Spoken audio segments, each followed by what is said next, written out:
So we've seen that the change in Gibbs energy is directly related to the change in entropy of the universe.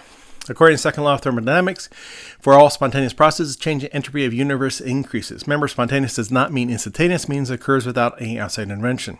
Now we can think about Gibbs energy in terms of chemical potential energy. And so notice that the negative sign, so if you have a positive delta S of the universe, you have a negative delta G. And so a spontaneous process corresponds to going from a higher chemical potential energy to lower chemical potential energy. Remember, T is in terms of Kelvin, so it's always a positive number. Now we can also write down delta G in terms of delta H and delta S of the system. If you don't see a subscript for delta H and delta S, it's for the system. And so delta G equals delta H of the system minus T delta S of the system. So please do not get confused. Often students see the T delta S both times and don't realize they're different numbers. The top one is delta S for the universe, delta H minus T delta S. Those are 2 for the systems. It's kind of cool. We're able to go from change in entropy of the universe to change in enthalpy of the system and change in entropy of the system. Now also notice from delta G equals delta H minus D delta S that if you assume delta H and delta S are temperature independent, that delta G depends explicitly on temperature. Now under small ranges in temperature, you can assume delta H and delta S are temperature independent. That's not a good approximation for large changes in temperature. And so today we'll talk about transition temperatures. By assuming that change in enthalpy and change in entropy of the system are temperature independent, we can actually calculate the transition temperature, the temperature to which the reaction goes from being spontaneous to non-spontaneous, when delta H and delta S have the same sign. What we'll see is that when delta H and delta S have the same sign, whether or not the reaction is spontaneous does depend on temperature. And so what you should be able to do after watching this video is you should be able to determine if a reaction is always spontaneous, never spontaneous, or whether it depends on temperature. You should also be able to determine if the reaction is spontaneous and depends on temperature. You should be able to calculate the temperature that the reaction goes from being spontaneous to non-spontaneous. And so we can make a table assuming we have 4 different reactions. And so each row corresponds to a different reaction. And so for the top reaction, we have a change in enthalpy of 300 and change in entropy of 100. For the second reaction, we just happen to have a change in enthalpy of minus 300 and a change in entropy of 100. Now we can fill in the blanks assuming that we have a temperature of 300 Kelvin. Now you should remember that delta S of surroundings is equal to minus delta H over T. Remember, delta H is actually just equal to Q. That's the amount of heat going from the surroundings to the system. And so negative would correspond to the heat going from the system to the surroundings. And so the surroundings entropy only increases if heat's being transferred to it. The only way that the surroundings entropy can increase is by heat going into it. And so if we take 300 for our change in enthalpy, that means 300 kilojoules of heat is going from the surroundings to the system. So that should give us a negative delta S of surroundings. For the minus 300, that means 300 kilojoules of heat is going from the system to the surroundings. And so you'll get a plus change in entropy of the surroundings. Now, change in entropy of the universe is just equal to change in entropy of the system plus change in entropy of the surroundings. And so for that top reaction, we have 100 minus 1,000, so that gives us negative 900. And so that top reaction should be non-spontaneous at 25 degrees Celsius. And then our delta G, we can calculate either minus T delta S universe, or we can do delta H minus T delta S. We should get exactly the same value no matter which equation that we use. They are consistent. And so also remember that when you see that superscript 0 on top, that means standard conditions, which is 25 degrees Celsius. And so one question we can ask, which does the sign of delta G depend on temperature? And so if delta H and delta S have the same sign, then whether or not the reaction is spontaneous will depend on temperature. And so for the top reaction and for the bottom reaction, spontaneity does depend on temperature. For 2 reactions in the middle, it does not depend on temperature. And again, we're assuming that delta H and delta S of the system are temperature independent.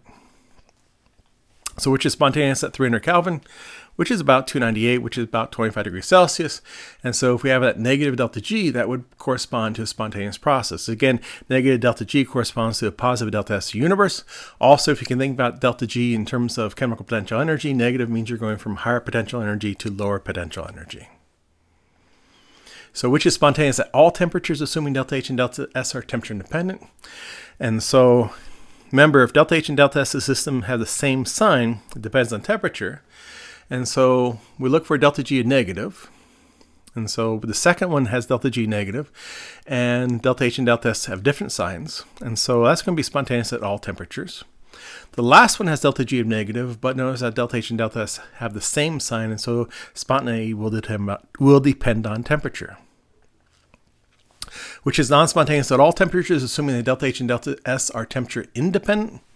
And so again, if we think about it, delta G has to be positive, and delta H and delta S have to have the same sign, cannot have the same sign.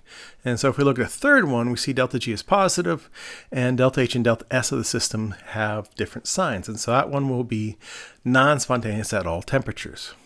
And so we have four possibilities: spontaneous at high temperatures, non-spontaneous at low temperatures, always spontaneous, always non-spontaneous, spontaneous at low temperatures, non-spontaneous at high temperatures. And again, we're assuming that delta H and delta S of the system are temperature independent. And again, the superscript 0 corresponds to 25 degrees Celsius. And the assumption about delta H and delta S being temperature independent is only good for small temperature ranges.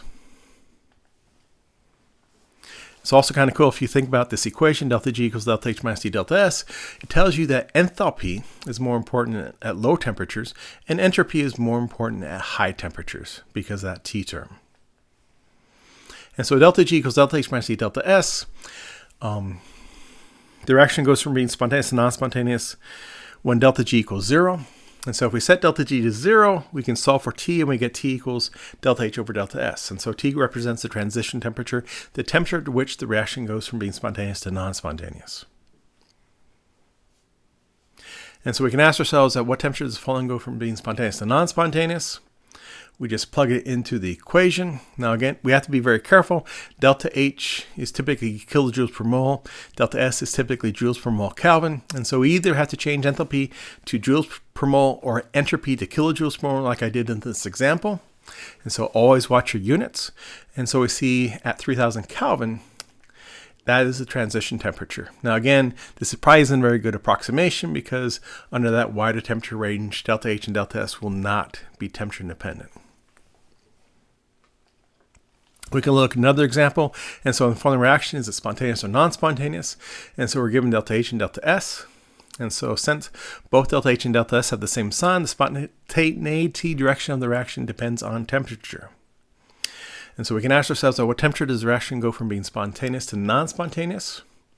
And so again, T equals delta H over delta S. We make sure that we have our units cancel. And so our delta H is in kilojoules, our delta S is in kilojoules. And we do the math, and we get 463.7 Kelvin, which is equal to 190.5 degrees Celsius. And so that's going to be our transition temperature. And so above 190 degrees Celsius, the reverse reaction is spontaneous. Below 190 degrees Celsius, the forward reaction is spontaneous. And again, the higher the temperature, the more important the delta S term. We saw that delta S was negative, and so a higher temperature is going to lead us to believe that's going to be a non-spontaneous reaction. We can look at a reaction that we're all familiar with, just the boiling of water, liquid to gas. Again, we have the enthalpies of formation, entropy, and Gibbs free energy of formation. And again, those are standard, so that corresponds to 25 degrees Celsius. And so we can calculate the change for this process. And so delta H for the reaction is products minus reactants. And so we get minus 242 minus 286 gives us plus 44 kilojoules. And so that means heat has to be added to go from liquid to gas. The enthalpy of the gas is always greater than the enthalpy of the liquid. We can calculate delta S. That's going to be, products minus reactants, 0.189 minus 0.0699. And so that gives us a positive 0.119 kilojoules. And again, gases have higher entropy than liquids and higher enthalpy than liquids. And so in this case, both our enthalpy, change in enthalpy, and our change in entropy are positive. We can calculate delta G. And so minus 229 minus 237. And so we get a positive delta G. And so for this reaction to proceed, that would be increasing the chemical potential energy. And so that's not going to be spontaneous at 25 degrees Celsius. The liquid is more stable than the gas at 25 degrees Celsius. Again, standard conditions, 25 degrees Celsius. So at 25 degrees Celsius, forward reaction is not spontaneous because delta G is positive, and the reverse reaction is spontaneous. Remember, delta G for the forward reaction is equal to minus delta G for the reverse reaction. At 25 degrees Celsius, we could also say that the system is reactant favored. And so we have our delta H and we have our delta S. And so they have the same sign that tells us that the spontaneity of this reaction depends on temperature. Now we can calculate the temperature, the transition temperature, by setting delta G to 0.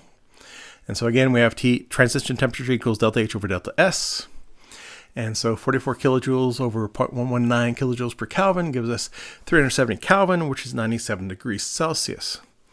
Now we know the answer should be 100 degrees Celsius. Water boils at 100 degrees Celsius under 1 atmosphere of pressure.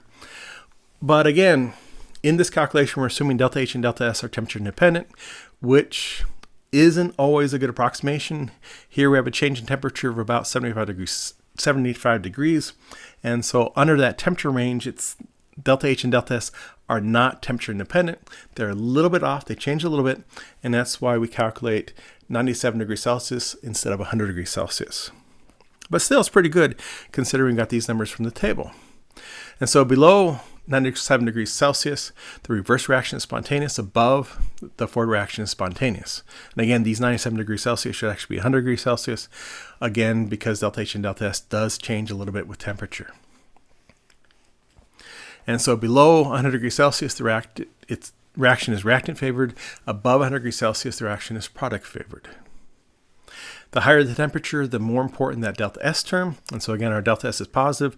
And so when delta H and delta S are both positive, because delta S is more important at higher temperature, that tells you it's going to be spontaneous at high temperature, non-spontaneous at low temperature. And so we all know what happens with water and ice. You know, we could do the same sort of analysis here for ice going to liquid. We know above 0 degrees Celsius, this process is spontaneous. Below 0 degrees Celsius, this process is non-spontaneous. We could look at another reaction, 2NO2 to 2NO2O4. And again, we get these numbers from a table corresponding to 25 degrees Celsius. And so we can calculate delta H as being minus 57. And so that means Q is negative. So heat's going from the system to the surroundings. And so delta S of the surroundings will increase. That corresponds to an exothermic reaction. We can calculate delta S. And so we see delta S is negative. And so the entropy of the system is going down. And so for this reaction, entropy of the surroundings increases because it's exothermic, and the entropy of the system goes down. And so you have both the entropy of the system and entropy of the surroundings are kind of in conflict, and that's why the spontaneity of the reaction depends on temperature. We can calculate delta G, products minus reactants. We get minus 4 kilojoules. And so at 25 degrees Celsius, this reaction should be spontaneous. But is it true for all temperatures? Knowing that delta H and delta S have the same sign, it tells us no. And so because delta S for this reaction is negative, that tells us that this is going to be non-spontaneous at high temperature. Entropy is more important at high temperature, and it's going to be spontaneous at low temperature. We can calculate the temperature. We get 324 degrees Kelvin. 324 Kelvin. That's the transition temperature. It goes from being spontaneous to non-spontaneous. And so above 324, it's non-spontaneous. Below 324, it is spontaneous. And so it's kind of cool. We can plot the Gibbs free energy as a function of the reaction coordinate. And so on the left, we have only reactants. On the right, we have only products. And so if your delta G is negative, that means the products have lower potential energy. And so your reaction is going to be more product favored. Gaseous NO2 converts to N2O4 under certain conditions.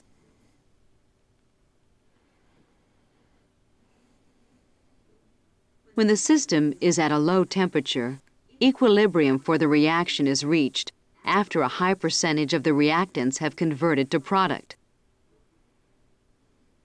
The difference in energy between delta G0 and the free energy at the equilibrium point is relatively slight. The equilibrium constant is high. And so the minimum in that plot corresponds to the most stable configuration for the system. And so that's where the system should end up at. And so in this case, your delta G is negative, and so the system is going to end up having mostly products. And then above 324 degrees Celsius, your delta G is positive, and so the reactants are more stable. And so as you change the temperature, what's happening is this minimum actually goes down. And so for this reaction, as you lower the temperature, the minimum actually goes to the right. And so please make sure you can understand and apply all these equations. Enthalpy, entropy, Gibbs energy, they're all state functions, so we can calculate them doing products, mass, reactants. We define delta G as being minus T delta S universe. We can also calculate delta G as delta H minus T delta S system. Again, please don't get confused. T delta S system is not the same as T delta S universe. And we can calculate the transition temperature as being delta H over delta S. Please make sure that you watch your units, because typically delta H is in terms of kilojoules per mole and delta S is in terms of joules per mole Kelvin.